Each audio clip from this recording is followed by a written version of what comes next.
आदाब, मैं अब्दुल रहीम खान। ब्रिटेन का शुमार दुनिया के ताकतवर मुल्कों में होता है। एक वक्त था जब कहा जाता था ब्रिटिश राज में सूरज नहीं गुरूब होता है। आज इस ताकतवर मुल्क का इक़्तिदार एक हिंदुस्तानी नज़ाद ऋषि सुनक के हाथों में आ गया है। सुनक 12 मई 1980 को पंजाबी नस्ल के अफ्रीकी नज़ाद हिंदू जोड़े के घर पैदा हुए। बताया जा रहा है कि उनके दादा आज़ादी से कबल हिंदुस्तान के गैर मुनक़सिम सूबा पंजाब के गुजरावाला में पैदा हुए थे और 1960 की दहाई में अपने ख़ानदान के साथ मशरक़ी अफ्रीका से हिजरत करके ब्रिटेन आए थे। उनके दादा रामदास सुनक का ताल्लुक़ गुजरावाला से था। मुल्क की तकसीम के बाद अब ये पाकिस्तान का हिस्सा है। वो 1935 में क्लर्क के तौर पर काम करने के लिए नैरोबी चले गए थे। ऋषि सुनक का ताल्लुक़ ब्रिटेन में अक़लियती तबके से है। अब सवाल ये पैदा होता है कि क्या अक़लियती हुक्मरान को कबूल करेगी अक्सरियत?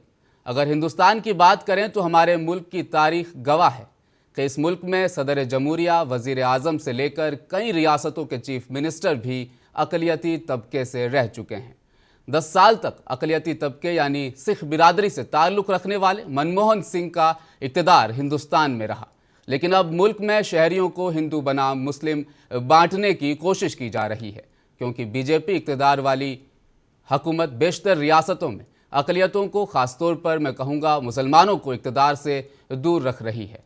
अगर ये बात मरकज़ी काबीना की करें तो मरकज़ी काबीना में दीगर अक़लियतों की नुमाइंदगी तो है, लेकिन मुसलमानों की नुमाइंदगी नहीं है। ऐसे में सवाल ये भी पैदा होता है कि क्या मुल्क में अक़लियतों को हकीकी सियासी नुमाइंदगी कभी मिलेगी? आज के इस सुलगते टॉपिक क्या अक्सरियत अक़लियत हुक्मरान को कबूल करेगी, इस पर आज हम बात करेंगे। आज की हमारी इस ख़ास डिबेट में हमारे साथ मौजूद है कम्युनिस्ट कायद, तजुर्बेकार सियासतदान और राज्यसभा के साबिक रुकन अजीज़ पाशा साहब। हमारे साथ बहुत जल्द वो जुड़ने वाले हैं, किसी वजह से वो फ़िलहाल नहीं पहुंच पाए। साथ ही हमारे मौजूद है इस वक्त नौजवान लीडर, प्रदेश कांग्रेस कमेटी के सेक्रेटरी मोहम्मद शहाबुद्दीन साहब। हैदराबाद शहर के राजेंद्र नगर असेंबली हल्का से आप ताल्लुक़ रखते हैं, काफ़ी असर और रसूख आपका है। आपका बहुत बहुत स्वागत है सर हमारे इस खास प्रोग्राम में। हमारे साथ इस बहस में मौजूद है सीनियर लीडर और रियासत के इंफॉर्मेशन कमिश्नर जनाब मोहम्मद अमीर साहब। आपका भी दिल से हम स्वागत करते हैं हमारे इस खास प्रोग्राम में। क्या अक्सरियत अक़लियत हुक्मरान को कबूल करेगी? टेक्नोलॉजी के फील्ड में, मेडिकल के फील्ड में बहुत सारे भारतीयों ने अपना लोहा इस दुनिया को मनवाया है। हम बात कर रहे हैं कमला हैरिस और ऋषि सुनक की। राजनीति यानी सियासत में भी उन्होंने अपना एक लोहा जो है वो दुनिया को मनवाया है। लेकिन भारत इस वक्त जश्न मना रहा, खुशी मना रहा है इस बात की कि एक ईसाई मुल्क ने एक हिंदू बिरादरी के शख्स को अपने पीएम पद की कुर्सी पर लाकर बिठा दिया है। क्या जश्न इस बात का होना चाहिए या फिर इस बात से हमें सबक लेना चाहिए कि हम भी हमारे मुल्क में एक ऐसा निज़ाम कायम कर सके? अमीर साहब, आपसे मैं इस पर आपकी राय चाहूँगा। First of all I congratulate to prime minister Rishi Sunak और बरतानिया तमाम शहरी लोगों को मैं मुबारकबाद दे रहा हूँ जी। सवाल ये है, हम उम्मीद करते हैं एक इंडियन ऑरिजिन एक प्राइम मिनिस्टर बने, खुशी की बात है ऐसा बीइंग ए इंडियन जी। और भी हम उम्मीद करते हैं जो कोविड के जो क्राइसिस में ब्रिटिश गवर्नमेंट जितने प्रॉब्लम सफ़र हो रहा जी, वो सफ़र होने के लिए फाइनेंशियल मिनिस्टर करे जो प्राइम मिनिस्टर और ऋषि सुनक, एक जितने प्रॉब्लम्स है वो सॉल्व करना बहुत इम्पॉर्टेंट है हमारे सामने। हम सोचेंगे, उम्मीद भी कर रहे ये अच्छा अपने टाइमलाइन्स के साथ ये है ना, ये प्रॉब्लम्स को सॉल्व करे और हमारे यूथ को भी, इंडियन यूथ को भी एक मैसेज भी मिल रहा, कहाँ भी इंडियन हो वहाँ जो आज तक हम क्या सोच रहे, ये जो फॉरेनर्स हम इंडियन जा रहे, ये खाली जॉब करने के लिए नहीं है, आज हम हुकूमत करने के लिए भी है ना, वी आर बोल के तैयार है, हम तैयार है, वी आर रेडी टू, हम कमिट हो, हम यूथ को मैसेज दे रहे। ये मैसेज ऐसा भी है हम जो हमारे जो भी यूथ को और हमारे ताल्लुकात इंडियन एंड यूके और मजबूत हो। और भी खुशी की बात यह है हम साथ ही साथ आगे बढ़े। आज इंडिया ऐसा है, अमेरिका में वाइस प्रेसिडेंट इंडियन ऑरिजिन, ये भी जो one of the toppest country Indian जो वहाँ पे पोजीशन जमा के वाइस प्रेसिडेंट के हिसाब से वहाँ पे काम कर रहे, आज सीधा सीधा प्राइम मिनिस्टर जो बरतानिया के बने, ये खुशी की बात है। और आवाम को भी अपील कर रहा हूँ मैं आपके जो मीडिया से, आज हिंदुस्तान ये माइनॉरिटी को आज डेमोक्रेसी के हिसाब से जो प्राइम मिनिस्टर बनाए, अगर हिंदुस्तान में भी ऐसा होना है, ऐसे लीडरशिप होना है, मुसलमानों की लीडरशिप होना है, माइनॉरिटी की लीडरशिप होना है। आज तक माइनॉरिटी में एक मनमोहन सिंह को हम है ना प्राइम मिनिस्टर देखे, आज प्राइम मिनिस्टर एक मुसलमान को नहीं देख सके। ये भी है ना चेंजेस इससे होने वाला है, मैं सोच रहा हूँ, मैं उम्मीद भी कर रहा हूँ होएगा भी। क्यों बोलता हूँ, आज जो भी जितने लोग युवक है, यूथ है, आज है ना सोच रहे ये बात के लिए। इसलिए हम सबको हम और एक बात भी, जो हमारे Indian origin and Indian people also, I congratulate once again we are a proud. बिल्कुल सही बात, हमें इस बात पर गर्व होना चाहिए कि हम भारतीय हैं और एक भारतीय वहाँ का पीएम बन जाता है। बिल्कुल सही। आपसे जानना चाहूँगा, क्या खुशी इस बात की होनी चाहिए कि एक ईसाई बहुल देश में भारतीय प्रधानमंत्री बन जाते हैं, या इस बात से हमें एक सबक लेना चाहिए, एक शिक्षा लेनी चाहिए कि हिंदुस्तान में भी ऐसा हो सकता है? हालांकि इसके जवाब में जो लोग इस तरह की बात कर रहे हैं वो कह देते हैं कि हाँ, हमने यहाँ एक प्राइम मिनिस्टर भी दिया, 3 हमने प्रेसिडेंट भी दिए, उसके अलावा 5 रियासतों में हमने चीफ मिनिस्टर्स भी दिए हैं, बहुत सारे पदों पर रहे। तो ये जो बहस है वो फजूल की है, आप क्या राय देना चाहेंगे? देखिए, बहस फजूल की नहीं है, गौर व फिक्र की है। जी, सबसे पहली बात तो ये बात बहुत खुशी की बात है कि इंडियन ओरिजिन को जो है ये मौका मिला, जी, इतने बड़े मुल्क के जो है वज़ीर आज़म बनने का उनको जो मौका मिला। मगर बात यह है कि यूके जो है, जो ब्रिटेन जो है, उतनी बड़ी डेमोक्रेसी नहीं है जितना कि उसकी हिंदुस्तान के मुकाबले में। जी, मोनार्किज़म और डेमोक्रेसी वहाँ साथ साथ चलती आई है। मगर हिंदुस्तान की अगर आप बराबरी करने जाएंगे कि यूके में ये मौका मिलना वो बात अलग है, मगर काबिल तारीफ़ बात ये होगी जब हिंदुस्तान में ये मौका मिला है। और आप तारीख़ में देखेंगे कि हिंदुस्तान में प्रधानमंत्री मनमोहन सिंह साहब बने हैं, कई रियासत के चीफ मिनिस्टर जो है अक़लियत भी बने हैं, अब्दुर्रहमान अंतुले साहब भी बने हैं, और अब केरला के भी आप देख लीजिए, चीफ मिनिस्टर को देख लीजिए, आपको हिंदुस्तान की तारीख़ में आपको कहीं हमेशा दिखेगा। और बात मेरी ये है कि हिंदुस्तान में ऑलरेडी ये काम हो चुका है और ऑलरेडी जो है ये सेलिब्रेट हो चुकी है ये बात। मगर खुशी इस बात की भी होती है कि बाहैसियत हिंदुस्तानी जब देखते हैं कि यूनाइटेड स्टेट्स में वो जब वाइस प्रेसिडेंट जो है एक इंडियन ओरिजिन की बनती है, मगर साथ में ये भी देखना चाहिए कि ये बन कैसे रहे हैं। क्या ये सिर्फ हिंदुस्तानी होने के ऊपर जो है उनको ये वोट मिल रहा है, या ये वहाँ पर इतने बड़े पोजीशन पे आ रहे हैं? बात ये देखने की है कि इनकी अपनी काबिलियत भी है। आप जैसा देख सकते हैं कि ये ऋषि सुनक साहब जो है ऑक्सफोर्ड के पढ़े लिखे हैं, और आप कमला हैरिस भी है हार्वर्ड की पढ़ी लिखी हैं। जहाँ तक कि जब मनमोहन सिंह साहब को जब यहाँ पर मौका मिला तो बाहैसियत अक़लियत होने के वो भी जो है यूके के टॉप यूनिवर्सिटी से वो भी पढ़े लिखे हुए, नफील्ड से पढ़े हुए हैं। तो बात यह है कि अपनी काबिलियत भी मायने रखती है। मेरा मानना यह है कि अगर आप इतने बड़े मुल्क में, अगर हिंदुस्तान की बात की जाए, अगर काबिल तरीन अक़लियती लीडर आगे आएंगे तो मौका मिलना यकीनी है, क्योंकि हिंदुस्तान एक बहुत बड़ी जमहूरियत है, दुनिया में सबसे बड़ी जमहूरियत हिंदुस्तान की है। तो मुझे ऐसा लगता है कि ये काम ऑलरेडी हिंदुस्तान ने कई साल पहले कर दिया है, मगर इसे हिंदुस्तान की जमहूरियत से इसको जो है तोल कर देखना, मैं नहीं समझता हूँ ये मुनासिब बात है। हिंदुस्तान इस मामले में काफ़ी हद तक आगे है।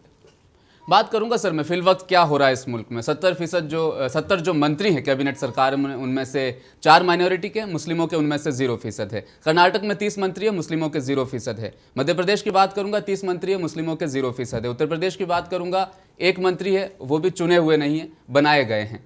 जब तक ये पार्टीज, पॉलिटिकल पार्टीज जब तक टिकट माइनॉरिटीज़ को नहीं देगी, मैं बात करूंगा मुस्लिम माइनॉरिटी की, जब टिकट ही तकसीम नहीं होंगे तो उस मकाम पर पहुंचना तो बहुत दूर की बात हो जाएगी सर। देखिए, टिकट जहाँ तक बात हिंदुस्तान की है और बीजेपी हुकूमत की तरफ आपका इशारा है, बीजेपी का नज़रिया तो वाज़ेह है, इसमें कोई दो राय नहीं है कि उनकी सियासत जो है अक़लियतों के ख़िलाफ़ है, उनको दबाने से उनकी सियासत चलती है जी। और आप देख सकते हैं ये पहली रूलिंग पार्टी है हिंदुस्तान में जिसका कोई एक मुसलमान एमपी नहीं है। ये बात तो अब सबके सामने है, मंजर आम है, सबको मालूम है जी। इसके ऊपर फिक्र करना चाहिए। रही बात दूसरी जानिब, कांग्रेस पार्टी एक नेशनल पार्टी है, वो भी अक़लियतों को टिकट देती आई है, इसमें तो कोई दो राय नहीं है। गुलाम नबी आज़ाद साहब भी वहाँ के जो है कांग्रेस पार्टी से इतने बड़े लीडर बने, नेशनल लीडर बने थे, और ऐसे कई एग्जाम्पल्स है। इमरान प्रतापगढ़ी साहब बचे, इनके अलावा कोई भी नहीं चेहरा सर आपके पास भी? देखिए, मैंने आपको अभी बताया एक बात कि अपनी काबिलियत भी कुछ चीज़ मायने रखती है।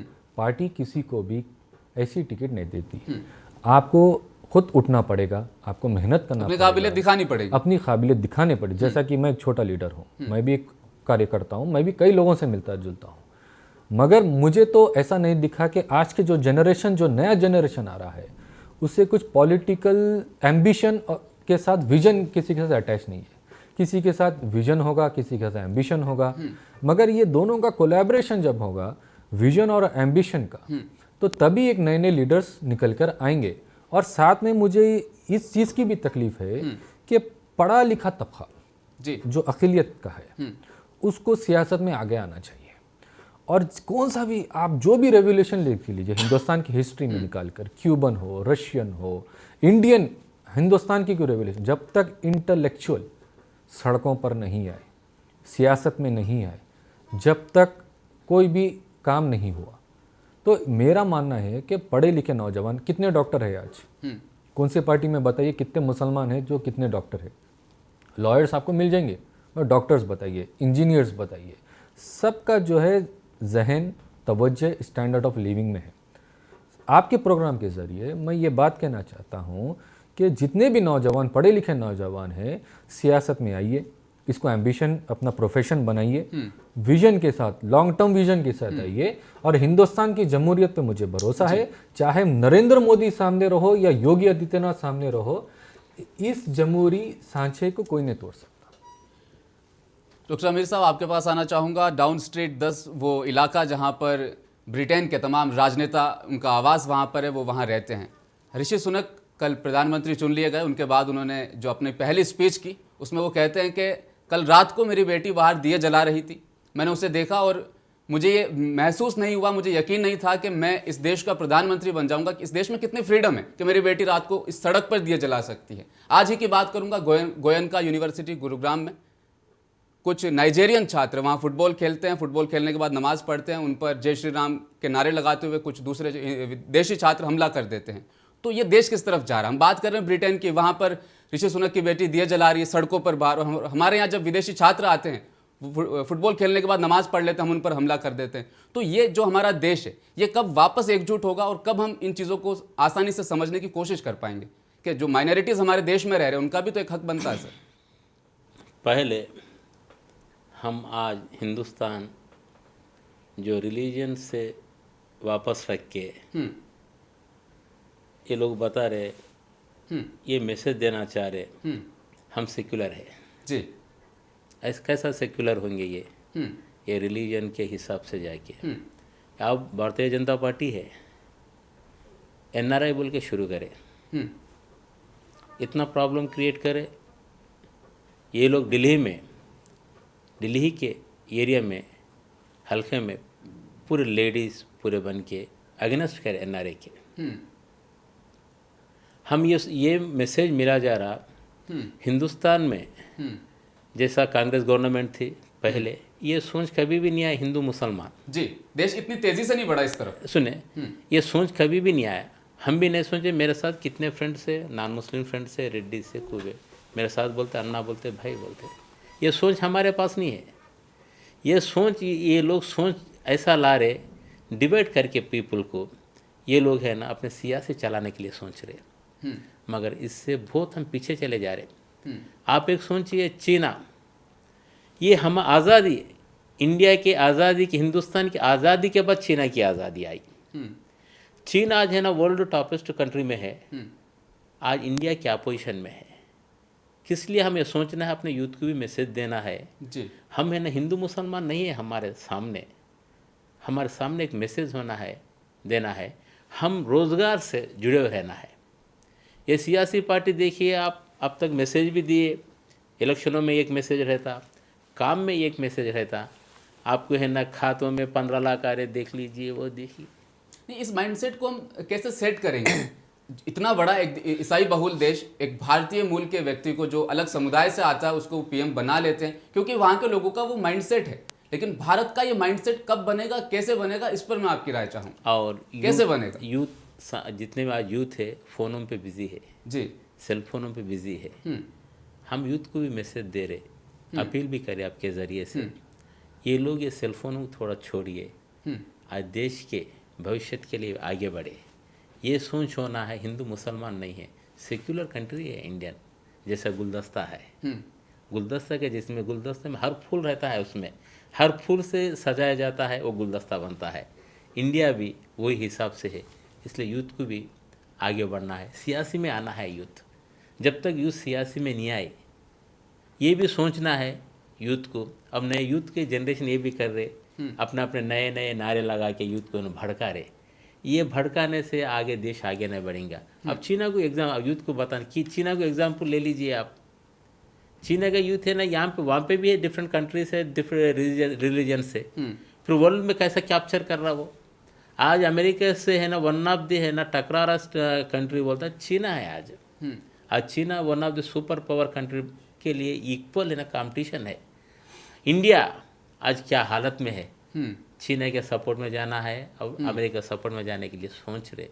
इसलिए हम ये सोच हटाना है, हिंदुस्तानी हम सोच ये क्या हटाना है, ये रिलीजन ये पार्टियों के हिसाब से नहीं है, हिंदुस्तान के बारे में सोचना है, एक जमहूरियत के बारे में सोचना है, एक डेमोक्रेसी के बारे में सोचना है, हमारे कॉन्स्टिट्यूशन राइट्स के बारे में सोचना है। ये पूरा हटा दिए, कल्चर को पूरा हटा दे रही है, सिवा अपन पर्सनल सर्वाइविंग के लिए पार्टीज डेवलप हो रहे।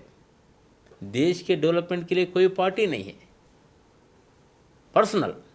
ये जो बताए, ये जब तक बिजनेसमैन एक प्राइम मिनिस्टर बनेगा वो देश आगे नहीं बढ़ेगा, उसके बारे में सोचेंगे। ये पॉलिटिकल रियल पॉलिटिकल लीडर जो ग्राउंड लेवल से जो लीडर बनेगा, अगर वो प्राइम मिनिस्टर बनेगा वो पब्लिक के बारे में सोचेंगे। इसलिए आजकल पूरे देखिए, जितने भी देखिए जो प्राइम मिनिस्टर, जितने भी जो सीएम्स देखिए, एक businessman is coming to CM, MP देखिए बिजनेसमैन कमिंग टू, उन क्या सोचेंगे, पब्लिक आवाम के बारे में क्या सोचेंगे, उन अपनी फैक्ट्री ठीक है, अपने जो बिजनेस डेवलप हो रहा है उसके बारे में सोचेंगे, आवाम के बारे में क्या सोचेंगे। ये पार्टीज़ को भी बदलना है, जो सोशल वर्क करने वाला है उसको आगे बढ़ाने के लिए सोचना है। जे बिजनेसमैन को आगे बढ़ाए तो यही हालत होंगी। अब जो बता रहे कौन सी हालत होंगी, ये लोग डिवाइडिंग करेंगे, इसलिए डिवाइड करना ज़रूरी है, ये सर्वे होना है। ये पब्लिक पॉलिटिकल लीडर सर्वे के लिए आज पार्टी से, मगर आवाम के लिए कोई सी पार्टी नहीं है।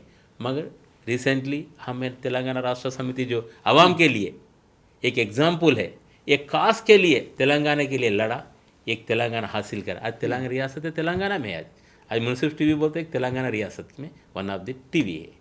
हम बोलना चाह रहे क्या, ऐसे लीडर्स होना है देश के लिए, आवाम के लिए एक लीडर पैदा होना है, उनका साथ भी देना है हम। आज तेलंगाना रियासत आज देखिए, मैं परसों मैं अजमेर शरीफ के लिए गया था ज़ियारत करने के लिए, जो मैं प्रोटोकॉल आज राइट टू इन्फॉर्मेशन कमिश्नर हूँ, मेरे प्रोटोकॉल दिए। वहाँ के पुलिस वाले मेरे पास आके विश करे, साहब आपके तेलंगाना रियासत में साल पुलिस वालों की जो सैलरी से इंडिया में उतने सैलरी से काम भी नहीं है। आपके हमारे सैलरी से 18 ईयर से मैं एज ए है ना, मैं एसआई का सब इंस्पेक्टर पुलिस काम कर रहा हूँ, हमारी सैलरी 18,000 30,000 है साहब। आपके कंपेयर करने तो आप लोग 50-80,000 है। आपके सीएम को है ना, हम है ना सैल्यूट कर रहे साहब, सुने बहुत अच्छा है ना, वो लोग जो लोग प्रोवाइड कर रहे फैसिलिटीज़, ऐसा हमारे को चाहिए बोल के। रिसेंटली मैं 4 डेज पे अजमेर शरीफ गया था। ये लोगों के काम पे क्या हो, ये लोगों की अपील है ये लोगों की जी। इसलिए बोलने क्या है, आवाम बदलना चाहिए। जो सियासत के लिए, मज़हब के लिए जो है ना, जो फैट जो खड़े के जो आम जो स्पीचेस दे रहा, उसको वोट नहीं देना। इंसानियत के लिए जो काम करता उसको वोट देना है, जब भी हिंदुस्तान आगे बढ़ेगा। बिल्कुल सही। फिलहाल रुकेंगे छोटे से ब्रेक के लिए। ब्रेक के बाद बातचीत का जो सिलसिला है इसी तरह जारी रहेगा।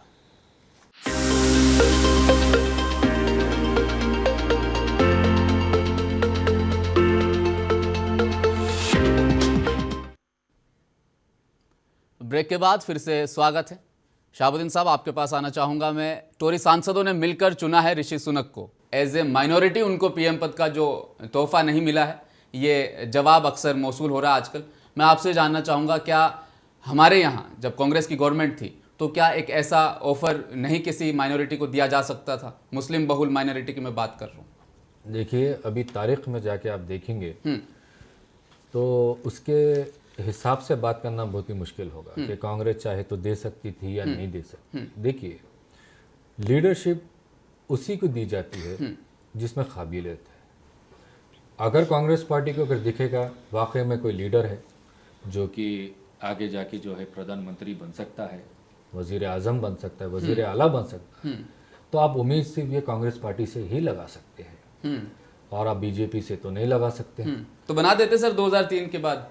किससे सोनिया गांधी जी नहीं बनना किससे चाह रही बना? थी उस वक्त, आपके पास बहुत चेहरे थे, अब तो फिलहाल तो कोई चेहरा भी नहीं बचा। देखिए, सोनिया गांधी के टाइम पे के वक्त पे मौजूदा हालात उस ज़माने के अलग थे और बात अक़लियत को ही देने। कांग्रेस पार्टी ऐसा नहीं देखती कि मुसलमान को प्राइम मिनिस्टर बनाए या जो है सिख को प्राइम मिनिस्टर बनाए। मैं आज भी ये बात कह रहा हूँ, आप लोग गलत उसमें ले रहे हैं कि मनमोहन सिंह साहब को अक़लियत की नज़र से देखना उनकी शान में गुस्ताखी होगी जी। कि वो खुद में एक काबिल तरीन इंसान थे, इकोनॉमिस्ट थे, हिंदुस्तान को कई दफ़े इन्फ्लेशन से बचाया जी। चाहे कोविड वॉर का वक्त रहो, उसके बाद भी जो है रिसेशन आया, उस दौरान भी उनकी खिदमत को जानने की आज के नौजवानों की ज़रूरत है। आजकल दिख नहीं रहे सर, गायब हो चुके हैं बिल्कुल। कौन? मनमोहन सिंह जी। आप उनकी सेहत देखे, आप देखिए उनकी सेहत देखिए जी। अभी उनकी सेहत नहीं रही।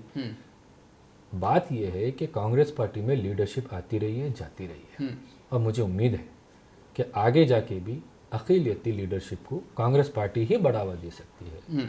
मैं जो पार्टी के साथ जुड़ा हुआ आप क्या इकदाम उठा रहे हैं ऐसा एटमॉस्फेयर क्रिएट करने के लिए कि ये जो नफरती जो मतलब कटाव जो हो रहा है इसको हम कैसे समेटेंगे? क्योंकि डेमोक्रेसी हमारी विश्व की सबसे बड़ी डेमोक्रेसी है।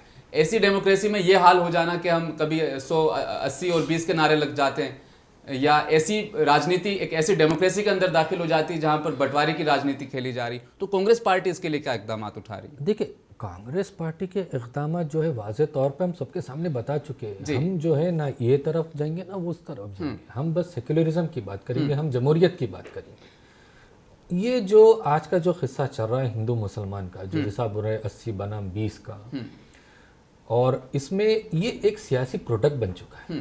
कम्युनलिज्म जो है, माइनॉरिटीज़ के ख़िलाफ़ बोलना, उनके ख़िलाफ़ जाना, माइनॉरिटीज़ यानी सिर्फ मुसलमान ही नहीं बल्कि जो है सिख कम्युनिटी हो या दलित हो या हमारे ट्राइबल्स हो, ये सब के साथ ज़्यादती की जा रही है। ये ट्रेंड चल रहा है, ये प्रोडक्ट चल रहा है और इस प्रोडक्ट की सही मार्केटिंग बीजेपी कर रही है। उस वजह से जो है नौजवानों के जहन तब्दील हो रहे हैं। ये एक वायरस की तरह फैल चुका है। कोविड के टाइम का वैक्सीनेशन आ चुका है, उससे जो है इलाज हो चुका है, मगर ये वायरस अभी भी है और इसका जो एंटीडोट है, इसका जो इलाज है, वो इलाज सेक्युलरिज्म है। बिल्कुल। और सेक्युलरिज्म की जितनी बात होगी, प्लुरलिज्म की जितनी बात होगी, जितना आप नौजवानों को समझाएंगे, क्योंकि आप देखिए जमहूरियत किसे कहते हैं, डेमोक्रेसी। अगर समझिए इस मुल्क में सिर्फ जमहूरियत है और सेक्युलरिज्म नहीं है तो बने आप मुझे बताइए क्या ये मुल्क जमहूरी मुल्क कहलाएगा? जमहूरियत का मेल जब तक सेक्युलरिज्म के साथ नहीं हुआ, जब तक आप ना सेक्युलर हो सकते हैं ना आप डेमोक्रेटिक हो सकते हैं। और बात क्या, मजहब से हमको हटके बात करनी चाहिए। अब जब तुलना जो है यूएस से करते हैं, यूके से कहते हैं, आपको मालूम है यूनाइटेड स्टेट्स का पहला कानून क्या बना था? पहला कानून ये बना था कि कोई भी कानून मजहब के बुनियाद पे नहीं बनाया जाएगा। इनका ये पहला कानून है यूनाइटेड स्टेट्स का। आप देखिए वो मुल्क कहाँ पर है और आप कंपीट उनसे करना चाह रहे। अब यहाँ पर हिंदुस्तान में मौजूदा वक्त में हर कानून मजहब के बुनियाद पे बनाया जा रहा है, किसी को खुश करने के लिए, किसी को नाराज करने के लिए। एनआरसी देख लीजिए, CAA देख लीजिए, कई मसले हैं, कई मसाइल है। अगर मैं बात करना शुरू करूंगा 1-2 घंटे इसी में चले जाएंगे। तो ये हमको समझने की जरूरत है और सहाफत को, सहाफ़ियों को, जो जर्नलिज्म है, उनको भी जो है बेबाक किस्म से तरीके से हिंदुस्तान को बताना चाहिए कि सेक्युलरिज्म इस मुल्क के लिए कितना ज़रूरी है, आपके लिए कितना ज़रूरी है, इस मुल्क की तरक्की के लिए, मुल्क की इकोनॉमी के लिए, मुल्क के हर वो अमन के लिए, सुकून के लिए सेक्युलरिज्म ज़रूरी है। इस बात का प्रोपेगेंडा ज़्यादा होना चाहिए। आमिर साहब, आपके पास आना चाहूँगा। सुधांशु त्रिवेदी जी ये भाजपा के बहुत दिग्गज नेताओं में से एक माने जाते हैं। उनका एक ट्वीट है, वो लिखते हैं कि टाइम सर्कल, जिसको काल चक्र उन्होंने कहा है, उन्होंने कहा कि काल चक्र ऐसा घूमा कि हम पर राज करने वालों ने हम में से ही किसी एक को अपने सबसे ऊंचे पद पर लाकर बिठा दिया। क्या ये तुलना, ये ओछी राजनीति नहीं है कि काल चक्र यानी वो उस पीरियड को याद कर रहे हैं जब अंग्रेज यहाँ पर हुकूमत किया करते थे? क्या इस चीज़ को हम इस नज़रिए से देख सकते हैं? सब ये बीजेपी जितने भी लोग हैं, ये लोग सोच ही अलग है, दुनिया से हटके है ये लोग सोच। ये क्या बोलना मैसेज देना चाह रहे, वो लोगों को समझ नहीं आ रहा। इनका मैसेज ऐसा रहता है लोगों का, दुनिया एक तरफ जा रही, इनकी सोच एक तरफ है। आज हिंदुस्तान में आज इतना परेशान है थोड़े स्टेट्स, वो लोग खुद बता रहे। आज है ना, हरियाणा में देखिए, पंजाब में देखिए, ये लोगों के स्टेट जो वहाँ पे जो किसान रैली से आके ये सरकार, सेंट्रल सरकार सही नहीं है। जो कोविड के पीरियड में लगातार ये है ना 2-3 महीने ये लोग रोडों में, सड़कों पे थे। ये लोग सोच नहीं आई उस टाइम आवाम के बारे में, उस टाइम पे ये सोच नहीं आई थी। ये भाजपा पार्टी के जितने भी नेताओं को, ये नेता नहीं है, ये क्या, ये खाली माल बटरने के लीडर हैं। ये जब तक माल बटरना है, माल लेना है। आवाम के बारे में अगर सोचे तो जो आवाम की जो तकलीफ़ हो गई तो आवाम के बारे में सोचना है। अगर अपन निज़ाम सरकार के बारे में सोचेंगे, Nizam also one of the minority, या कंपेयर करें तो हिंदू यहाँ पे रियासत दक्कन में उस टाइम पे हिंदू मुसलमान 2 आँख है बोले। एक आँख पे मार लगने से दूसरे आँख में आंसू आएगा। ये हमारा कल्चर है। ये कल्चर भाजपा सीखना है। ये हम भी बता रहे, जो रियासत तेलंगाना से आज इंडिया को मिसाल देना चाह रहे।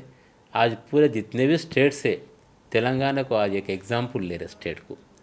मिशन भगीरथ है, अब मिशन काकतीया है। आज देखिए तेलंगाना रियासत में वाटर, जो उसने वाटर का जो टेबल, जो लाइनिंग जो टेबल रहता, इतना वाटर आ गया। थोड़े हमारे डिस्ट्रिक्ट्स में थोड़े लोग बता रहे हमारे को पानी मत छोड़िए, इसलिए हमारे क्रॉप्स है ना, हम ख़राब हो जा रहे। आज ये मौका था, इससे चाहे बिफोर तेलंगाना पानी के लिए है ना तरसते थे। ये सोच से हम बता रहे, मिसाल भी दे रहे, ऐसा हिंदुस्तान होना है। जैसा तेलंगाना जैसा है वैसा हिंदुस्तान होना है हमारे लिए। जब है ना अच्छा एक हिंदुस्तान एक सेक्युलर बनेगा। सुधांशु त्रिवेदी जी ने कालचक्र की बात की, तो कालचक्र की बात थोड़ी सी मैं भी कर लेता हूं। याद कीजिए 2003 जब प्रधानमंत्री के तौर पर चुनी गई थी सोनिया गांधी, उन्होंने नियुक्त किया था मनमोहन सिंह जी को। वो जो टाइम पीरियड था जब तक उन्होंने नियुक्त नहीं किया, उस समय आरएसएस और भाजपा की तरफ से लगातार रैलियां निकाली गई थी। उन रैलियों में ये डिमांड की गई थी कि अब तो खुश होना हिंदुस्तानी, आ गई विदेश की रानी सुषमा स्वराज, दिवंगत सुषमा स्वराज बल्कि मैं कहूँगा, जहाँ भी उनकी आत्मा को शांति मिले। लेकिन उन्होंने भी उस वक्त यही कहा था कि अगर प्रधानमंत्री के तौर पर बनकर सोनिया गांधी जी पार्लियामेंट में आती है तो मैं अपना सर मुंडवा लूंगी और पार्लियामेंट के इस पद का मैं त्याग कर दूंगी। तो वो सारे बयानात जिस पार्टी के थे, आज वो भी यही बातें कर रही है कि हम स्वागत करते हैं इस फैसले का। लेकिन जब पीएम सोनिया गांधी जी के बनने की सिर्फ बात शुरू हुई थी, तब ये रुख और ये जो चेहरा है वो भाजपा का सामने आया था। फिलहाल रुकेंगे छोटे से ब्रेक के लिए। ब्रेक के बाद बातचीत का ये सिलसिला इसी तरह जारी रहेगा।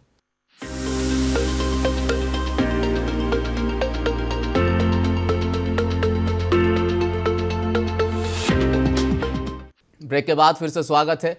इसी बीच हमारे साथ इस वक्त जुड़ चुके हैं डॉक्टर एम ए नजीब साहब। आप स्ट्रेटेजिक एडवाइज़र हैं वर्ल्ड ह्यूमैनिटी कमीशन के। बहुत बहुत स्वागत है सर आपका हमारे इस खास प्रोग्राम में। ऋषि सुनक और कमला हैरिस के ऊपर हमारी बातचीत चल रही थी, बातचीत को आगे बढ़ाते हैं आपके ही ज़रिए से। ऋषि सुनक और कमला हैरिस दोनों ऐसे ताकतवर मुल्कों में हैं जहां ईसाई कम्युनिटी की जो बहुलता है वो बहुत कुछ मतलब ज़्यादा है। बात कर रहे थे हम हिंदुस्तान में कि अगर हिंदुस्तान में भी ऐसा हो जाए तो ये मुमकिन है या नहीं। सवाल यहाँ पर यह पैदा हो जाता है कि क्या अक्सरियत अक़लियती तबके को कबूल करने के लिए हिंदुस्तान में भी राज़ी है या नहीं। इस पर आपके क्या विचार हैं? सबसे पहले मैं यूके की आवाम को मुबारकबाद पेश करना चाहूँगा इस मौके पर, जो एक सबसे बड़ा एक चैलेंजिंग सिचुएशन है यूके में आज। उसके साथ साथ आपने जो बहुत ही दिलचस्प सवाल जो उठाया आपने, अगर हमारी हुकूमत की पॉलिसीज़ के अगर नज़रियात बदलेंगे और एक सेक्युलर वे में सोचा जाए अगर, तो ये काम पॉसिबल है, हो सकता है। और जब इस तरह से अगर हमारे मुल्क में भी होगा, हिंदुस्तान एक सुपर पावर जी मुल्क बन सकता है। थोड़े से नज़रियात को बदलना है, जैसे कि पहले बात हो रही थी, स्पीकर्स हमारे कह रहे थे, तो वो सारी चीज़ों को मैं गौर करते हुए भी ये कहना मुनासिब समझ रहा हूँ कि जो है ना, आज एक we are living in a global village. It is not like we are lacking the knowledge और information, we are aware of what is happening all over the world. सारी दुनिया में क्या हो रहा है, किस तरह से चल रहा है, हम सब चीज़ के लिए बाखबर हैं। तो उस हिसाब से हमारे जो है ना, जो तंग नजरी है कहीं कहीं, तो उसको थोड़ा सा वो अंदाज को बदलना है, बदल के हमको आगे बढ़ना है। और सबसे अहम मुद्दा देश की तरक्की का है, और देश के लिए अवाम जो है ना, मतलब वी आर लाइक दुनिया की सबसे बड़ी जमहूरियत है, जैसे आपने कही बात, ये हिंदुस्तान सबसे बड़ी जमहूरियत है दुनिया की। तो जमहूरियत में इतने सारे हमारे पास चैलेंजेस है, वो चैलेंजेस को जो है ना उसको नज़र में रखते हुए, उसको सोचते हुए, जैसा कि biggest challenges is education, health, we are lacking in many things, so these are the biggest things, so there should be big focus on such things, not on this minority or majority who is going to lead that. So our focus is development of the country जी and prosperity of the citizens of the country. तो इस तरह से अगर सोचा जाए, नजरियात को बदला जाए, definitely we will become the super power country of the world. नहीं, इन सब का आप क्या करेंगे? जो बंटवारे की जो राजनीति इस वक्त चल रही है, कब अक्सरियत अकलियती हुक्मरान को कबूल करेगी? जब ये बंटवारे की राजनीति खत्म हो जाएगी, जब लोग एक प्लेटफॉर्म पर जमा होना शुरू हो जाएंगे, जब टैलेंट की कदर होगी। ऋषि सुनक एज ए पीएम है, क्योंकि वहाँ की अर्थव्यवस्था, वहाँ की इकोनॉमी बहुत ज़्यादा चरमरा गई, बहुत ज़्यादा लचर उसमें आ चुका है, तो वो एक अच्छे इकोनॉमिस्ट है, तो वहाँ के टोरी सांसदों ने 102 वोट उनको दिए। हिंदुस्तान में भी ऐसे कई लोग हैं। मनमोहन सिंह जी की बात कर रहे थे शहाबुद्दीन साहब, 1991 का क्राइसिस याद कर लीजिए, 2012 का क्राइसिस याद कर लीजिए, आज वो कहाँ है? तो ये टैलेंट की जो हम बात कर रहे हैं, तो ये टैलेंट किस तरह से सामने आएगा हमारे? मैं कहूँगा कि जो है ना, थोड़ा सा हमारे जो पॉलिसीज़ हैं हुकूमत के, वो लोग नज़रसानी करनी चाहिए उसके ऊपर। तो डेफिनेटली इंडिया तो टैलेंट का भरमार है। इंडिया का जो है ना टैलेंट, वी आर हम लोग सारी दुनिया में अपने जो है ना टैलेंट को मना चुके हैं। इंडियन जहाँ जहाँ इन इस फॉरेन कंट्रीज़ में जो है ना अपनी सर्विसेज और खिदमत अंजाम दे रहे हैं, तो बड़ी बड़ी पोजीशंस पे साइंटिस्ट से लेकर, बड़े बड़े स्कॉलर से लेकर, बड़े बड़े जो है ना मतलब यूनिवर्सिटीज़ में लीड कर रहे हैं। तो थोड़ा सा नज़रियात को अगर चेंज किया जाए, टैलेंट के बेस पे अगर देखा जाए, तो we have lot of scopes and India has got lot of scopes to grow and to become a world largest and superpower of the country, world, I can say that. पहला पड़ाव हमारी debate का पूरा हो गया। शहाबुद्दीन साहब, हमने बात कर ली क्या इंडिया में ऐसा पॉसिबल है। अब हम बात करते हैं ब्रिटेन की। क्या ब्रिटेन में ये पॉसिबल हो पाएगा कि वहाँ के लोग अब उनको एक्सेप्ट कर लेंगे? क्योंकि हमने बहुत सारे वीडियोस देखे थे, हमने बीबीसी की रिपोर्ट भी देखी, जहाँ पर वो साफ तौर पर कह रहे थे, जब लिज ट्रस और ऋषि सुनक का मुकाबला चल रहा था, उस वक्त कह रहे थे वो कलर फेयरनेस वाली बात यहाँ पर आ जाएगी और यहाँ ऋषि सुनक को मौका नहीं मिलेगा। जब लिज ट्रस पीएम बनी थी, ये उस वक्त की मैं बात कर रहा हूँ। क्या अब जब वो पीएम बन चुके हैं, क्या वहाँ की अक्सरियत उन्हें कबूल कर पाएगी? देखिए, वहाँ की अक्सरियत या अक़लियत उनको कबूल करेगी या नहीं करेगी, वहाँ का वो इंटरनल मैटर होगा। हमें ज़्यादा तवज्जो वहाँ देने की ज़रूरत नहीं है मेरे हिसाब से। मैं एक सवाल बीजेपी से और तमाम पैनलिस्ट से और आपसे भी करना चाहता हूँ। फ़र्ज़ कीजिए जी, ये जो बड़ा बाजा बजरा के ये जो हिंदुस्तानी को मौका मिला, हिंदुस्तानी को, अगर ऋषि सुनक अगर हिंदू ओरिजिन के नहीं और मुसलमान होते और इंडियन ओरिजिन के होते, क्या बात ये वही होती जो अब हो रही है? या कमला हैरिस अगर वो इंडियन ओरिजिन की या पंजाब की होती या छत्तीसगढ़ की होती और वो मुसलमान होती, तो बात बीजेपी ऐसी ही करती? नहीं करती। अभी मैटर हमारे मसले मसाइल बहुत है। हमारे हिंदुस्तान में ये ट्रेंड चल रहा है, इसको ख़त्म करना चाहिए। अब वहाँ पर उनको कलर के बेस पे उनको एक्सेप्ट करेंगे या नहीं करेंगे? यहाँ टोपी पहनकर, दाढ़ी छोड़कर या मुझे एक्सेप्ट नहीं कर रहे हैं, हम जाकर उनके ऊपर ज़्यादा तवज्जो देना मेरे हिसाब से मुनासिब नहीं है। वहाँ पर वो यूके नेशनल है, वहाँ पर पढ़े हैं, वहाँ पर लिखे हैं, वहाँ पर बड़े हुए हैं, वहीं पर उन्होंने शादी की है। वहाँ के कॉन्स्टिट्यूंसी दामाद आपके ही हैं सर, हैदराबाद के? दामाद तो है भाई, हैदराबाद के ही है, तो जाहिर सी बात है वहाँ तक पहुँचे, वरना वो भी मुमकिन नहीं था। बात क्या है कि देखिए, जहाँ तक वो पहुँचे वो काबिल तारीफ़ है, वो एक इंस्पिरेशन है। नौजवानों को सीखना चाहिए। आपके प्रोग्राम में मैंने शुरू में भी वही बात की, मैं अभी भी ये बात कर रहा हूँ कि काबिल इंटेलेक्चुअल पढ़े लिखे नौजवान सियासत में आना ज़रूरी है, इसे भी अपना पेशा बनाना ज़रूरी है। इसमें इसके लिए एम्बिशन चाहिए, इसके लिए विजन चाहिए। ये जब तक आपके पास नहीं आएगा, हमारे पास अगला अखिलती प्रधानमंत्री बनना मुश्किल होगा। मगर मुझे उम्मीद है कि हिंदुस्तान का जैसा जमहूरी सांचा है, ढांचा है, एक ना एक दिन आएगा हमारा, और मुझे पूरी उम्मीद है। जी, आप इनकी बात से कितना इत्तेफाक रखते हैं, ये सवाल हमें अभी मिला, मौसूल हुआ है, आप बताइए ज़रा इन पर। जो इनकी बात अभी इन्होंने रखी है कि टैलेंट की जो वो बात कर रहे थे, क्या आप इस पर इत्तेफाक रखते हैं? बिल्कुल, आपने बात जो कही काबिल गौर बात है, क्योंकि सबसे अहम मुद्दा जो है ना, मतलब फोकस डेवलपमेंट और एजुकेशन और अवेयरनेस की बात है। जैसे आपने कही, बड़ी अच्छी बात कही कि अवेयरनेस जो है ना बहुत ज़रूरी है, और नौजवान नस्ल को जो है ना इस बारे में सोचना चाहिए। We are lacking, we don't have idea and knowledge of what is leadership, how our services are needed for the country. We are lacking this things, we have to think on that. और इसमें जो है ना आगे आना चाहिए, नौजवान नस्ल को आगे आना चाहिए और लीडरशिप में बढ़ना चाहिए। क्योंकि हमारे परसेंटेज के हिसाब से भी देखा जाए अगर, तो बहुत कम परसेंटेज है हमारा लीडरशिप में और जो है ना मतलब सियासत में। जैसे कि सर ने भी बात कही, तो उस हिसाब से हमें इस पर रिकन्सिडरेशन होना चाहिए और इसमें मौका भी दिया जाना चाहिए, और उसी नज़री से काम होनी चाहिए इस मामले में। जो सीनियर नेता है, वेलकम करने के लिए भी इन नौजवान नस्ल के लोगों को। आज टैलेंट की तो कमी नहीं है हमारे पास, by God's grace. So we are wherever we go, our people वो जाके अपना जो है ना नाम कमाए हैं, और अपने चैलेंजेस के हिसाब से, मतलब जो भी चैलेंज है उन्होंने कबूल करके उसको काम किया और प्रूफ किया हुआ है। जिस तरह से हमारे प्राइम मिनिस्टर ऑफ ब्रिटेन की मिसाल ले लीजिए, जो उनकी अगर फोर फादर से देखा जाए तो एक यही बात हुई ना, जैसे कि आपने बात कही है, या तो जैसे कि vice president of America Kamala Harris ji की जो बात कही गई है। तो दुनिया में कहीं भी अपने जो ना टैलेंट के हिसाब से, हिंदुस्तान एक ऐसा मुल्क है जहाँ पे जो शहरी जो है ना, एक अल्लाह ताला ने एक ख़ास बात दी है, कह सकता हूँ मैं, क्योंकि पिछले 20-22 साल से मैं दुनिया का दौरा करता हूँ और यूनाइटेड नेशंस में मैंने देखा है कि जहाँ जहाँ हिंदुस्तानी गए हैं उन्होंने अपना नाम रोशन किया है, उसको कमाया है। अगर टैलेंट का यहाँ पे मौका नहीं दिया गया, अगर वो साइंटिस्ट हैं, if he is a scholar, he has got the chance, he has taken the chance in United Nations, he has taken the chance in NASA, he has taken the chance in big companies of software also. तो आपने जिस तरह से बात कही, मैं भी इस बात की तायद करता हूं। लेकिन क्या जो पुराने राजनेता, जो पुराने लीडर है, काफी वक्त से सियासत में एक्टिव है, वो उन नए चेहरों को, जो टैलेंटेड चेहरे जिनकी आप बात करें, उनको मौका देंगे भला? वही तो बड़ा चैलेंज है यहाँ पर, वही तो बड़ा चैलेंज हो रहा है सर। उनको जो है ना एक वसी नजरी से काम करना चाहिए इस मामले में जी, तो तभी ये चीज़ पॉसिबल हो सकती है। वरना ऐसा होता है कि मतलब कोई टैलेंटेड है तो उसको जो है ना मतलब बहुत सारे चैलेंजेस का सामना करना पड़ता है उसको, और जो करीबी लोग हैं उनके जो वो लोग आगे बढ़ जाते हैं। बिल्कुल सही बात करेंगे। इंग्लैंड में माइनॉरिटी 1.5% है इंग्लैंड में, और इंडिया में जो ये आंकड़ा बहुत ज़्यादा बढ़ जाता है।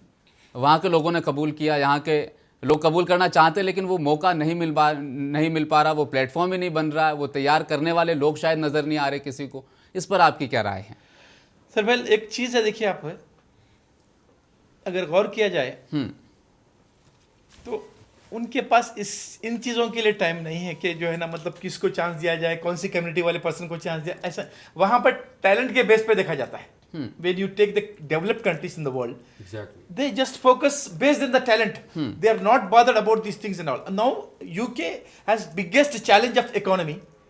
Boris Johnson, former prime minister, he tried best because of the COVID reasons and all. उन्होंने काफ़ी अच्छी काबिल सताइश उन्होंने खिदमत की, मगर वो because of many reasons वो वर्कआउट नहीं हो सका।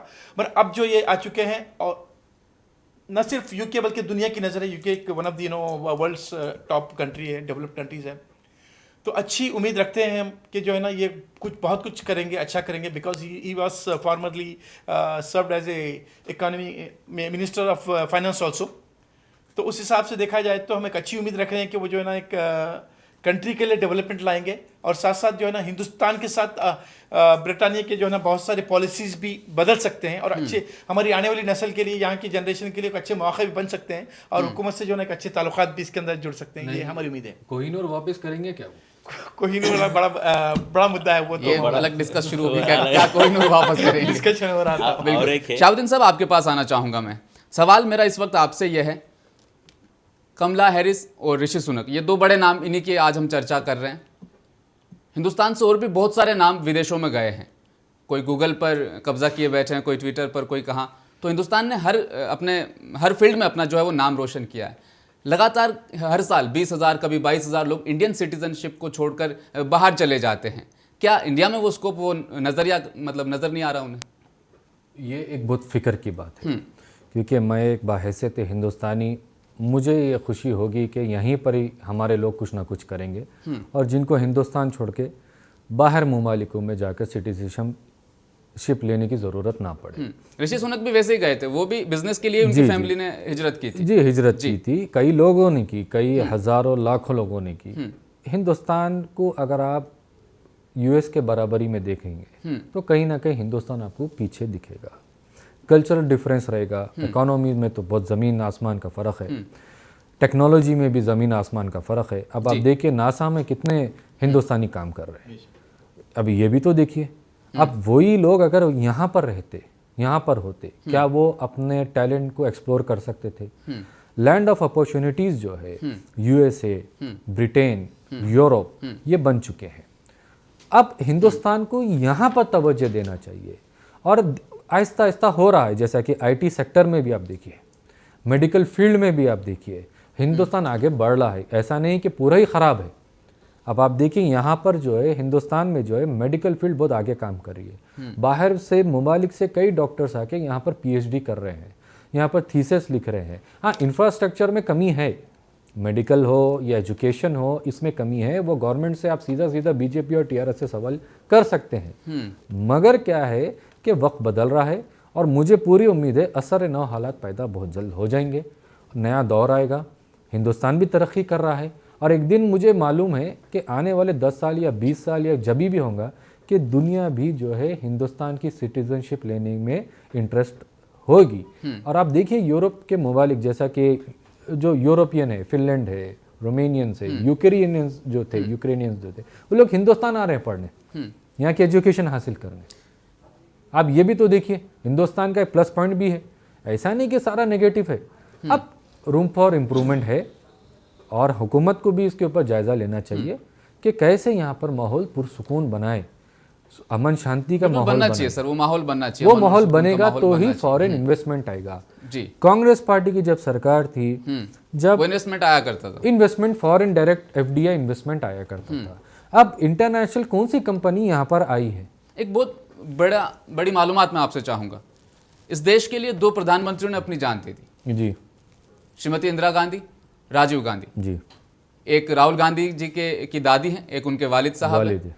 वालिदा इनकी इटली से हैं। जी। क्या वो अब तक भारतीय नहीं हुई है? जो बार बार ये तनकीद का निशाना बनाया जाता है कि राहुल गांधी भारतीय मूल के नहीं हैं, ऋषि सुनक भारतीय मूल के हो जाते हैं। 1935 में वो नैरोबी गए, अफ्रीका गए, अफ्रीका से फिर अभी ब्रिटेन पहुंचे। इतने सालों का उनका स्ट्रगल है। और जब सोनिया गांधी की बात करते हैं तो राहुल गांधी पर हमेशा ये तनकीद कर दी जाती है कि आप तो इटली के हैं, भारतीय मूल नहीं। हाँ, तो एमपी बनने क्यों दिए? इतने दफ़े एमपी बनने क्यों दिए? जब बात प्रधानमंत्री बनाने की आई तो तभी उनको याद आया कि ये इटली की है। अरे भाई, वो यहाँ पर रही है, यहाँ पर जो है 50 साल के ऊपर रही है। उन्होंने इटालियन कल्चर को छोड़ के हिंदुस्तानी कल्चर को अपनाया, यहाँ की ज़बान सीखी, यहाँ की जो है कल्चर को अपनाया, यहाँ के रिलीजन सेक्ट्स के सबके पूरा एक सेक्युलरिज्म के जो है सांचे में अपने आप को ढाला। आप देखिए उनकी काबिलियत देखिए। आप क्या क्या मैसेज दे रहे हैं? सरेंडर नहीं किया ना, एक ये भी तो गलती हुई है। देखिए सरेंडर किए नहीं किए वो टेक्निकल सवालों के मैं उसके लिए सही नहीं हूँ। अभी बात क्या होनी चाहिए, आप बाहर ममालिक के जो लोग हैं जो कल के दिन चाहेंगे हम हिंदुस्तान में आके अपना फ्यूचर देखें। अच्छा, सोनिया गांधी जी से हम आगे बढ़ते हैं, सोनिया गांधी जी से आगे बढ़ते हैं, राहुल गांधी जी की बात करते हैं। उनके ऊपर भी तनकीद के जो है वो सवाल या निशान खड़े कर दिए जाते हैं। क्या ये सही है? कैसा सवाल है ये? अरे भाई, वो यहाँ के बॉर्न एंड ब्रॉट अप है, उनके फादर जो है इंडियन है, उनकी दादी जो है इंडियन, दादा इंडियन है, उनके पूरे 4 फादर्स इंडियन है। नेहरू फैमिली से उनका ताल्लुक है, फिरोज खानदी जो ख़ानदान है उनसे उनका ताल्लुक है। उनके मामले में ये बात ही नहीं है। जस्ट बिकॉज उनकी जो वालिदा है जो इटली से आई थी, मगर उसके बिना पे तो आप उनको ये नहीं कर सकते कि वो बाहर ही। व्हाट्सएप यूनिवर्सिटी फिरोज गांधी को लेकर एक रूमर्स शेयर करती है अक्सर, उस पर मैं आपकी वजाहत चाहूँगा थोड़ी, हमारे दर्शकों को इससे कहीं ना कहीं फ़ायदा ज़रूर होगा। एक रूमर शेयर किया जाता है, मैं आपसे जानना चाहूँगा। फिरोज गांधी मुसलमान थे, इस पर आप क्या कहना चाहेंगे? एक रूमर है ये व्हाट्सएप यूनिवर्सिटी का ज्ञान है, इस पर मैं आपकी एक तनकीद चाहूँगा। शाहबुद्दीन साहब आप भी बता सकते हैं। देखिए, वो मुसलमान, जितनी मुझे नॉलेज है वो पारसी कम्युनिटी के थे जी, जितनी बिल्कुल मुझे सही। नॉलेज है, मुसलमान थे। अब वो व्हाट्सएप यूनिवर्सिटी की न्यूज़ है, वो मुझे मालूम है क्योंकि ऐसे ज्ञान से बचना चाहिए, ये नुकसानदेह है सर। ये नुकसानदेह है और ऐसे ही ज्ञान चल रहा है। मगर इसके ऊपर भी तो बात कीजिए। वीर सावरकर के किताबों में, कर्नाटक के किताबों में पढ़ाया जा रहा है कि वीर सावरकर जब जेल में थे बुलबुल के तो एक पंख पर उड़कर बुलबुल सैर के कर पंख लिया पर वो करते थे। दुनिया का सैर कर रहे थे, हिंदुस्तान का सैर कर रहे थे। उसके ऊपर भी तो बात कीजिए। वो भी तो व्हाट्सएप टॉपिक यूनिवर्सिटी पर रहते हैं में सर। आना चाहिए। शशि थरूर और पी चिदम्बरम जी ने ट्वीट करके इस फैसले का स्वागत किया कि ब्रिटेन ने एक ऐसे व्यक्ति को अपना प्रधानमंत्री चुना जो भारतीय मूल है। बहुत ही खुशी की बात है, लेकिन हिंदुस्तान को इससे सबक लेना चाहिए। वो कौन सा सबक है नजीब साहब, आपसे मैं जानना चाहूँगा। सबक ये लेना है हिंदुस्तान को कि जो है ना वसी नजरी होना है। सबक यही है कि वसी नज़र अगर हो जाएंगे आप तो आपको फैसले करने में जो है ना मतलब दिक्कत नहीं होगी। When you are sitting in a powerful position in a decision making position, तो then when you have secular mentality you won't be thinking that कि आप ये माइनॉरिटी से या मेजॉरिटी से। Based on the talent prime minister को चुना गया वहाँ पे। उन्होंने ये नहीं देखा कि जो ना ये कौन सी कम्युनिटी से, ये माइनॉरिटी से या मेजॉरिटी से, तो उसी हिसाब से उनको देखना है। अब सोनिया जी के मामले में जो है ना इनको जो है ना आप रिकन्सिडर करना चाहिए। This is a very good example. यहाँ से इन्होंने एग्जाम्पल लेके जो ना सोच सकते हैं कि भाई ये ऐसा हो सकता है। तो बस ये सोच का फ़र्क है। देखिए आप, मुख्तसर सी बात यही है कि हम अपनी सोच को बदलना है। एक तरक्की याफ्ता अगर कौम बनना है हमको, और हम एक जो ना पूरी दुनिया के, एक बार फिर कहूँगा कि जो है ना पूरी दुनिया की सबसे बड़ा जमहूरी मुल्क है। We are the example for many countries in the world. हमारी हर चीज़ काउंट होती है कि हम हमारे क्या स्टेप्स है, हमारे डायरेक्शन क्या है, फॉरेन पॉलिसीज़ क्या है, हमारे जो है ना मतलब इंटरनल पॉलिसीज़ क्या है। इसके ऊपर हुकूमत और जो है ना जो जिम्मेदार लोग हैं जो बैठे हुए, उनको जो है ना रिकन्सिडर करना चाहिए इस मामले में। तभी जाके हमारा देश तरक्की करेगा। हमारा सबसे अहम मुद्दा जो है ना, जैसे सर ने कहा कि जो ना मेडिकल इश्यू पे होना चाहिए, डेवलपमेंट पे होना चाहिए, एजुकेशन पे होना चाहिए। Then we have no limit. और ना लोग बाहर जाएंगे, ना पासपोर्ट बदलने की कोशिश करेंगे। इंडिया में अपना बेस बनाएंगे और टैलेंट यहीं पे इस्तेमाल होगा और इंडिया तरक्की करेगा। एक बयान शाहबुद्दीन साहब, हिजाब वाली देश की प्रधानमंत्री बनेगी। आप बखूबी जानते हैं बयान किनका है। जरूर बनेगी। तो इस पर कांग्रेस पार्टी का क्या वो ख्याल है? देख, कांग्रेस पार्टी का ऐसा नहीं है कि हिजाब वाली बनेगी या बगैर हिजाब की बनना चाहिए या कोई सिख, कोई भी बन सकता है। हिंदुस्तान में हर किसी को आगे आना चाहिए और ये सबका हक है, जमहूरी हक है।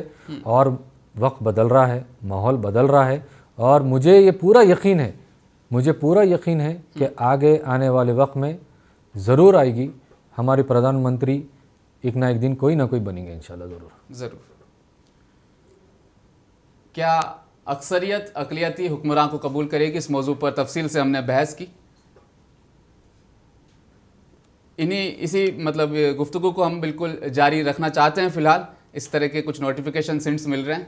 तो नजीब साहब, आपसे मैं जानना चाहूँगा, इंडिया जो है वो स्टेट ऑफ यूनियन है, बहुत सारे स्टेट हैं। सारे जब स्टेट ऑफ यूनियन जब मिल जाते हैं तो नेशन बन जाता है। और सारे स्टेट के अलग अलग कल्चर है, अलग अलग धर्मों के मानने वाले लोग यहाँ पर रहते हैं, अलग अलग तबके के लोग हैं। ये बिल्कुल वाजे हो जाता है इस लाइन से, स्टेट ऑफ यूनियन से। एक नेशन हम कब बनेंगे? जब सारे स्टेट मिलकर, यूनियन मिलकर ये सब काम करेंगी। क्या अभी इस बात की ज़रूरत है कि एक नेशन पहले या स्टेट ऑफ यूनियन पहले?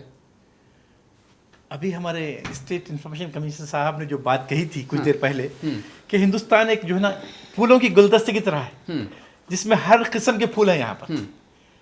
तो हमारा फोकस जो होना चाहिए डेवलपमेंट की तरफ। और जो है ना मतलब जो चीज़ें हमको आज वक्त की सबसे अहम ज़रूरत क्या है हमारे इस मुल्क के लिए, क्योंकि हम एक मेजॉरिटी वाले मतलब एक ह्यूजली पॉपुलेटेड कंट्री है वर्ल्ड में। तो इसमें हमारे चैलेंजेस क्या है उसको देखना चाहिए, ना कि छोटे छोटे चीज़ों पे माइनॉरिटी या मेजॉरिटी। टैलेंट के बेस पे आप लीजिए, आप टैलेंट के बेस पे जो है ना आप जो ना पोजीशंस को जो ना हासिल कीजिए। लोग जो है ना सब अपने हिसाब से डेडिकेटेड होके वतन के लिए जुट के काम करेंगे। अब ऐसा हो रहा है कुछ लोग जो है ना जो काबिल लोग हैं, जिनके पास टैलेंट है, उसको जो है ना यहाँ पे इस्तेमाल नहीं किया जा रहा है। मजबूरन वो जो है ना वतन छोड़ के जाके वहाँ पे अपने लोहा बना रहे हैं और what facilities they are needed and they want, they are getting that. तो ये चीज़ को रोका जा सकता है, ये चीज़ के ऊपर कंट्रोल किया जा सकता है, हुकूमत अपनी पॉलिसी से अगर बदलती है तो। काफ़ी मुल्कों में आपने ज़ियारत की है, यूएनओ में आप रहे हैं। हिंदुस्तान को एज ए सिटीज़न, अगर मैं हिंदुस्तानी हूँ, किस नज़रिए से हमें देखा जाता है? पर हिंदुस्तान को तो बहुत ही इज्जत की नज़र से और बहुत ही ग्रोइंग एंड डेवलपिंग कंट्री की नज़र से देखा जाता और है। हमारी माइंडसेट को, हमारे माइंडसेट में विचारधारा तब्दीली की आनी बात चाहिए। कर रहा हूं। हमारे जी। माइंडसेट में तब्दीली आनी चाहिए बस। There only we are lacking, that is the biggest challenge we are having. Once our mindset is changed, so we have no limit. जैसे हमें सर ने साहब बात किस तरह की बताई। तब्दीलियां लानी चाहिए माइंडसेट में? माइंडसेट की बात हो रही है, हमें इज्जत की निगाह से देखा जा रहा है, लेकिन हमारे माइंडसेट, हमारी विचारधारा कहीं ना कहीं थोड़ी सी गलत रूट पर जा चुकी है। तो इसको किस तरह से हम कंट्रोल करें और किस माइंडसेट को आप ठीक करने की बात कहेंगे? कुछ ना, मैं भी इंटरनेशनल ट्रैवल करा बहुत, जी। वहाँ पे इंडियंस को अच्छी इज्जत दे रहे कंपेयर टू दूसरे स्टेट से भी, दूसरे कंट्रीज से। हम ये सोच रहे माइंडसेट ने अपने पास इंडियन में टैलेंट है, हार्डवर्कशिप है, इसलिए माइंडसेट वी खुद इन ऑलरेडी हम डेवलप करें। हम वर्ल्ड को बता भी चुके, जितने भी नासा हो, जितने भी हाईएस्ट कंपनीज में जितने लोग हैं हमारे इंडियन से। इसलिए हम बोलना माइंडसेट के बारे में हम सोचने से पहले हम सेल्फ सेटिस्फेक्शन होना, कॉन्फिडेंट लेवल डेवलप होना है हमारे पास। वो कॉन्फिडेंट लेवल डेवलपमेंट ऑलरेडी अब इंडिया में हो चुका है, अब तब्दीली भी हो रहे हैं। अब जितने भी सियासी पार्टी को भी ये भी सोचना है, जो सेल्फ अवेयरनेस प्रोग्राम्स लगाना ज़रूरी है।